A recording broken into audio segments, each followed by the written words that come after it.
Hello, my dear students. Good evening. As per the request and messages received from the students that I should take a lecture on vertebras. So here I am to teach you about anatomy of vertebras. But before that, let me ask you, how are you all in this lockdown period? Hope you all are at home, safe and healthy. Yes, please do take care of yourself. And now let's start with the topic anatomy of vertebras.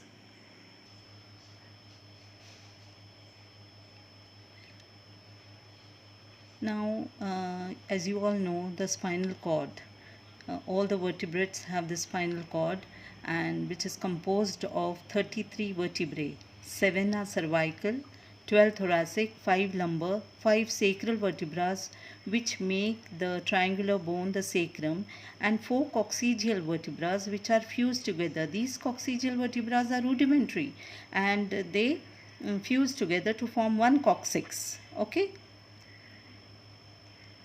Now let me tell you the parts of a vertebra. Okay. From anterior side, this is the body of the vertebra.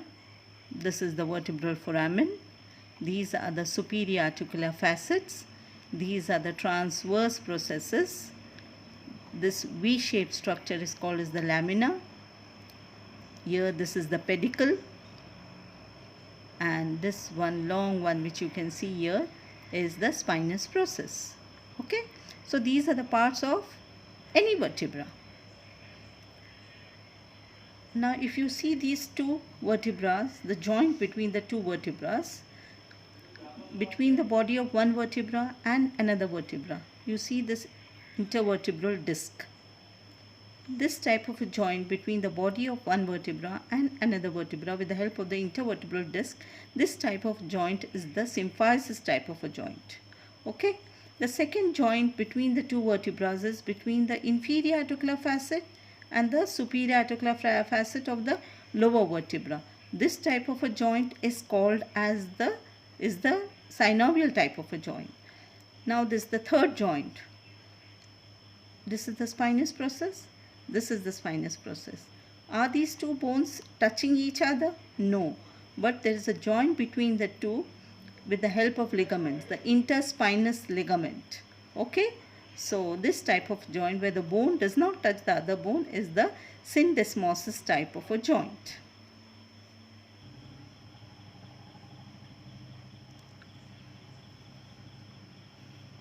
Now I'll tell you between this cervical vertebrae which are typical and which are atypical vertebrae. In the 7 cervical vertebrae we have the first one which is atypical. The second one is also atypical. The first cervical vertebra is called as the atlas.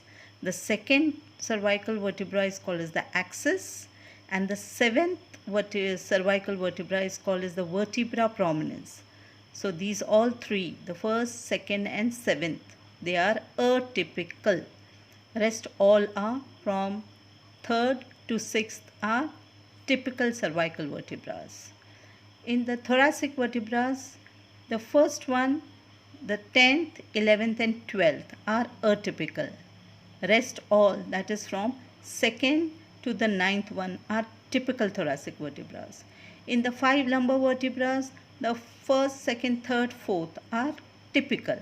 Only the 5th one is atypical. Okay. This 5 sacral vertebrae, there is nothing to do with typical or atypical because they form one sacrum, and this coccyx is one vertebra. Now what are these typical typical vertebrae and atypical? They have to follow certain standard features. Okay. So if they don't follow the standard features, then they fall into atypical. Let me go to the chart here. Okay. Now let's see this chart. The body of the typical cervical vertebra, they have the posterolateral lips on the superior surface of the body. Okay. I'll be showing you the figure also for it. The typical thoracic vertebrae, they are having costal facets on the sides of the body, the superior as well as inferior costal facets. The lumbar vertebra is comparatively very large compared to typical thoracic, typical cervical vertebrae.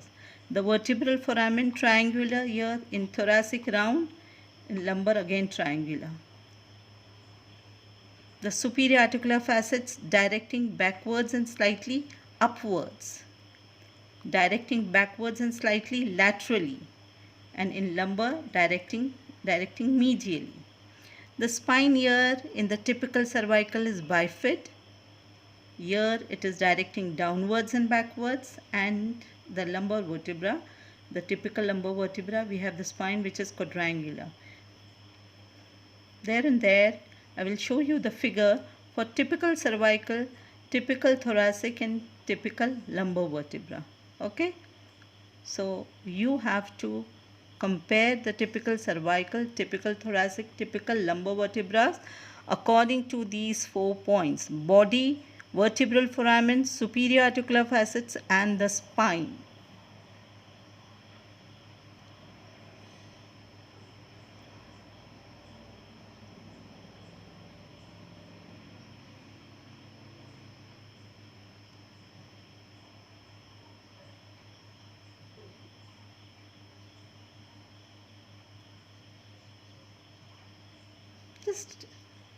Just have a look at this figure. This is a typical cervical vertebra. Okay, I told you the body is having posterolateral lips. These are the posterolateral lips. The superior surface of the typical cervical vertebra, it is not flat. It is curved like a saucer type. So here these are the posterolateral lips on the superior surface of the body of the typical cervical vertebra. The next, as I told you, the triangular vertebral foramen.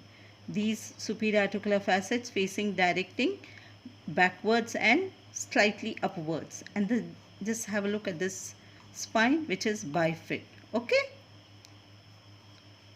This is a typical cervical vertebra. As per the same points, we will see the typical thoracic vertebra. Just see, the body is having 2 costal facets at the sides of the body because they have to articulate with the ribs, right? That is why they are called as costal facets. 2 complete costal facets, one superior and one inferior. Then here the typical cervical vertebra is having a rounded vertebral foramen. The third point is that the superior articular facets are facing backwards and slightly laterally. Okay, and just see the spine directing downwards and backwards. Now I'll show you the lumbar vertebra. Just see the typical lumbar vertebra. The body is so huge and the vertebral foramen is triangular. The superior articular facets, you can see they are facing towards each other. That is, they are directing medially. And the fourth point is the spinous process. See, it is quadrangular. Yes, thick and quadrangular.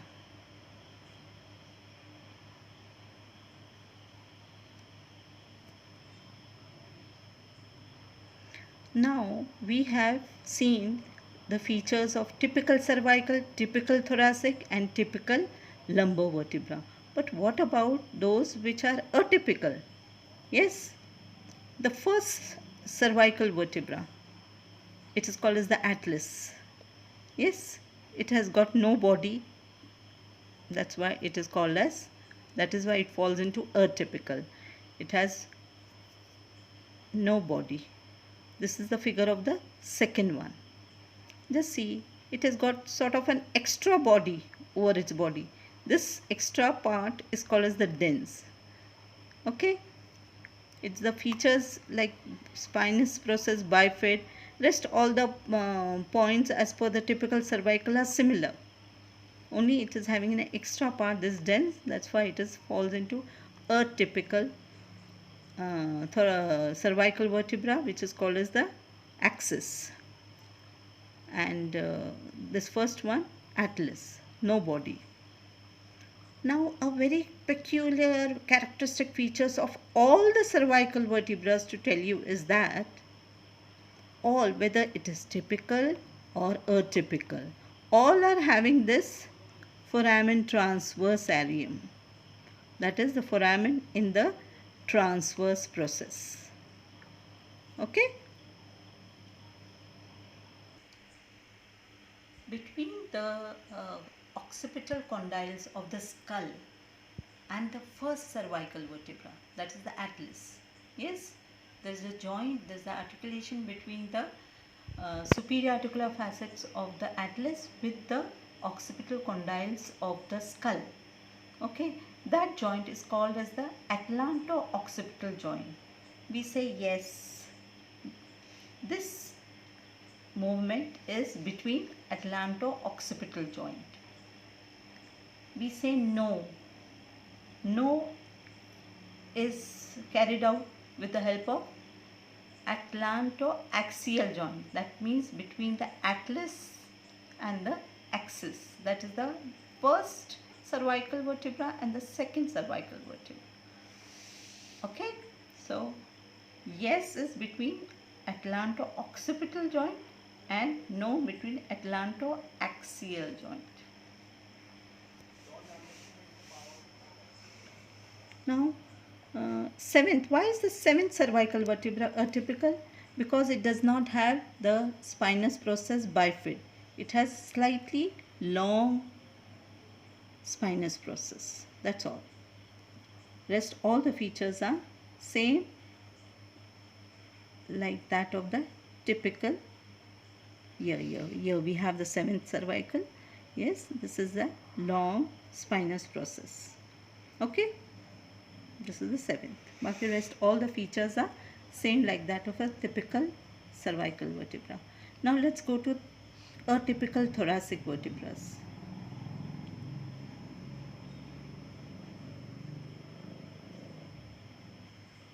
As I told you earlier, the first one, 10th, 11th, 12th are atypical thoracic vertebra. Remaining all are typical. Why the 10th, 11th, 12th are atypical? Because they have only one single facet on the side of the body of the vertebra. Okay. Otherwise, typical ones, they have two, a superior and inferior costal facet on the sides of the body of the vertebra. These 10th, 11th and 12th they have got only a single facet. That is why they fall into atypical. And why is the first one atypical? The first thoracic vertebra is atypical because it is slightly similar to that of a cervical vertebra. It is having the first thoracic vertebra is atypical because its features are resembling the cervical vertebrae. It is having posterolateral lips on the superior surface of the body of the first thoracic vertebra. Okay, and its vertebral foramen is also triangular, which resembles the cervical vertebra, and that is why it is called as atypical. Now, the first four, for the lumbar vertebra, the first four are typical and the fifth one is atypical lumbar vertebra. Why? Because the distance between the inferior articular process is equal to or more than the distance between the superior articular process. Otherwise, for the typical ones, the inferior articular process lies nearer to each other than the superior. Okay, and each process has got convex facet. Yes. Now in this there's no need to go more into the detail of it. You just remember one point, that is the body of the fifth lumbar vertebra is very large comparatively to the other lumbar vertebrae, and that's all, I suppose. Yes. Okay, so we end now with the information about anatomy of the vertebrae. Thank you very much.